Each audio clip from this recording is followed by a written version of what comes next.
안녕하세요. 오늘은 출애굽기 20장 14절 말씀에 대해서 나눠보도록 하겠습니다.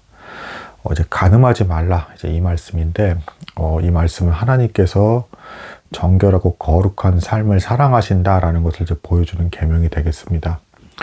당연히 이 말씀도 앞에 있던 해석법대로 적용을 하면 이 간음이라는 개념은 이제 마음으로 음욕을 품는 것 자체가 이미 간음이다, 이렇게 보실 수가 있겠습니다.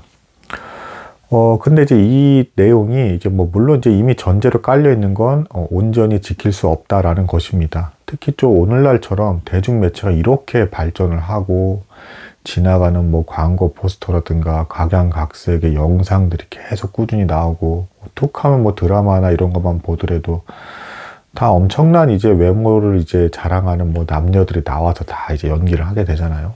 이런 상황에서 눈을 통해서 들어오는 이렇게 욕망들이 굉장히 발달하는 이 시대에 성경은 어떻게 말을 하고 있는 것인가?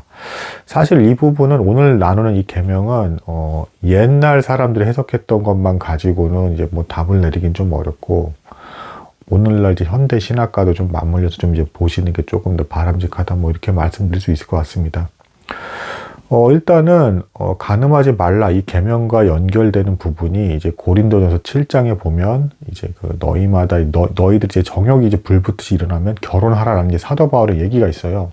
그러니까 이 음욕을 좀 절제하고 거기서 이제 경건함과 거룩함을 지키기 위한 방편 중에 하나가 결혼이라는 거죠. 물론 이 결혼이란 목적 자체가 그런 성욕이라든가 이런 걸 해소하기 위해서 결혼하는 게 메인 목적이냐, 그건 당연히 아닙니다. 당연히 아닌데, 부수적으로 결혼의 기능 중에 이제 그런 어떤 역할을 하는 부분이 있다라는 것이죠.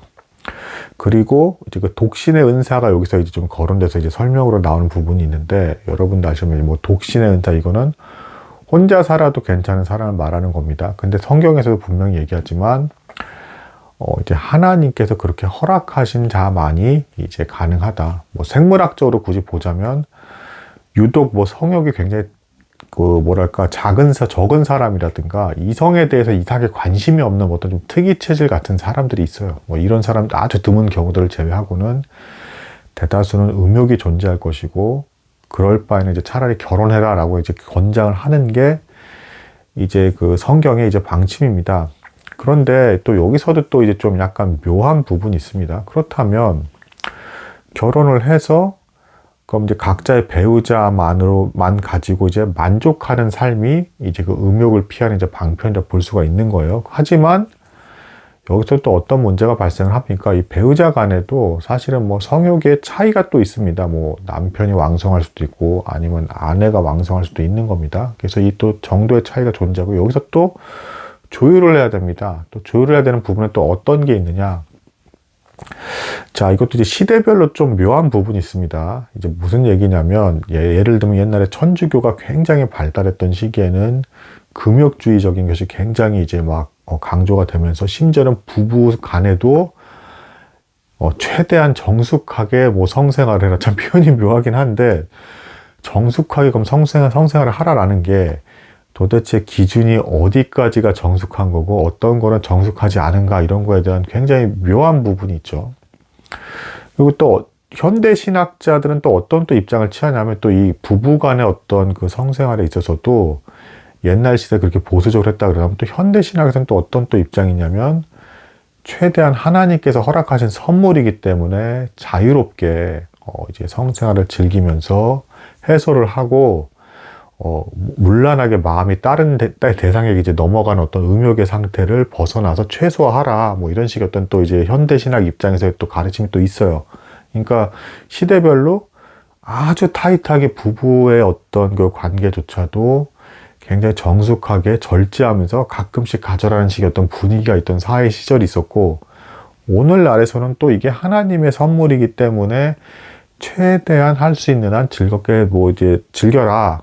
그러니까 물론 이제 두 사람이 서로 합의하에서 또 이제 그렇게 하라라는 겁니다. 심지어는 신학자들이 이렇게 해도 또 이제 막 그 분석까지 했어요. 예를 들면 어디까지가 정숙하고 부부간에도 어디까지가 정숙이 아닌 겁니까? 이런 기준에 대해서 심지어 예를 들면은 남성들이 보통 여성에 대해서 어떤 그 어떤 육적인 그 어떤 정욕을 느끼는 어떤 신체 부위들이 보통 좀 정해져 있죠. 좀 대부분 뭐 이제 뭐 가슴이라든가 뭐 다리라든가 뭐 어떤 특정 부위들이 좀 있죠. 근데 예를 들면 뭐 이런 게 또 있어요. 뭐 사실은 여성의 어떤 이 가슴 부위는 아이를 출산하고 나서 이제 젖을 물리기 위해서 사실은 존재하는 거죠. 뭐 이제 실제 용도가 이제 그렇습니다. 기본적으로. 뭐 손은 뭐 글을 쓰고 뭐 도구를 사용하기 위해서 사용하는 게 손이고요. 뭐 발은 걷기에 존재하고 어떤 그 용도들이 다 있죠. 이렇게 기본적으로 상식적으로 생각하는 용도가 있는데 어떤 성적인 행위를 할 때 그 용도에서 벗어나는 것들을 하게 되죠. 그러니까 현대 신학자들의 입장에서는 어차피 이제 뭐 그 기본 용도에서 벗어나는 것들로 성적으로 활용될 수 있는 여지가 있는데 이 부분에 있어서 부부 간에 분명한 합의가 있다. 그리고 서로 기뻐서 그렇게 할 수 있는 조건이 성립이 된다라고 하면 자유롭게 성생활을 즐겨라라는 입장을 취하는 게 현대 신학자들의 입장입니다. 반면에 옛날 시대 그리고 좀 중세 시대에 가까워질수록 부부 간의 관계에 있어서도 남편이나 아내에게 간음을 행하지 말라 이런 표현까지 하면서 이제 부부 간에도 굉장히 절제된 성생활을 해라. 이렇게 경건하고 거룩하게 살아라. 뭐 이제 이런 입장을 또 취합니다. 이런 묘한 부분이 있는데 결론은 뭡니까? 간음하지 말라라는 이 계명에 있어서 당연히 기본적으로 잠언 말씀에서 나오죠. 남편들에게 하는 이제 말씀이 있어서 그러니까 원래 아내로부터 아내만으로 이제 만족하라라는 어떤 그 가르침의 그 말씀이 있습니다.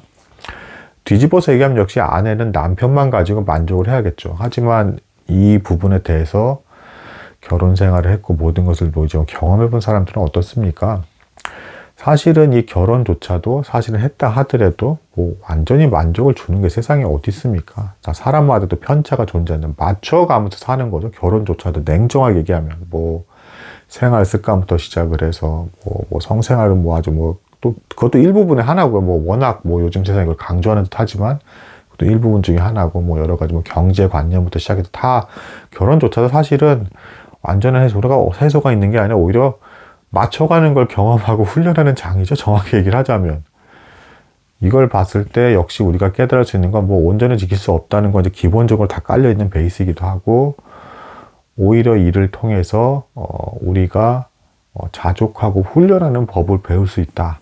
그런 측면에서의 어떤 유익이 있지 않나.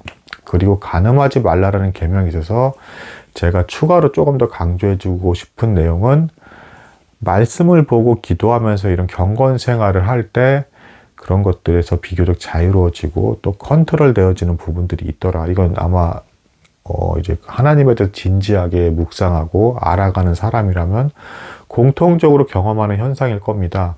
성경을 진지하게 깨달아가고 또 신령한 기도를 열심히 들이시다 보면 어떤 그런 정욕적인 측면 그리고 세상에 쓸데없는 욕심에서 많이 노임을 받고 거기에서 받는 괴로움이나 고통 것들에서 많이 자유롭게 되더라. 뭐 이런 어떤 특성이 있는 거죠. 뭐 믿지 않는 사람들은 뭐 또 이런 부분에서 또 뭐 운동으로 또 이제 해소를 하려는 부분도 뭐 있는 것 같기도 한데 뭐 각자 방식대로 해서 이렇게 컨트롤해야 되는 부분이 있는 뭐 그런 계명이겠다라고 이제 볼 수가 있겠습니다. 하지만 역시 완전한 순종은 불가능하고 그럼에도 불구하고 가급적 결혼을 통해서 그 안에서 만족하면서 해소하고 부족한 부분에 대해서 나의 부족함을 깨달으면서 겸손한 마음으로 하나님께 기도하고 말씀을 보면서 살아가는 형태로 이제 적절히 조율하면서 사는 것이 이 땅에서의 그나마 할 수 있는 순종의 형태가 아닌가라고 이제 볼 수 있는 뭐 그런 계명이 되겠습니다. 뭐 오늘은 조금 현대 신학과 뭐 옛날 어떤 형태 어떤 접근까지 좀 비교하면서 좀 추가로 좀 내용을 나눠보게 되었습니다. 무언가 조금이나마 도움이 되었을기를 바라며 오늘 여기까지 나도록 하겠습니다. 감사합니다.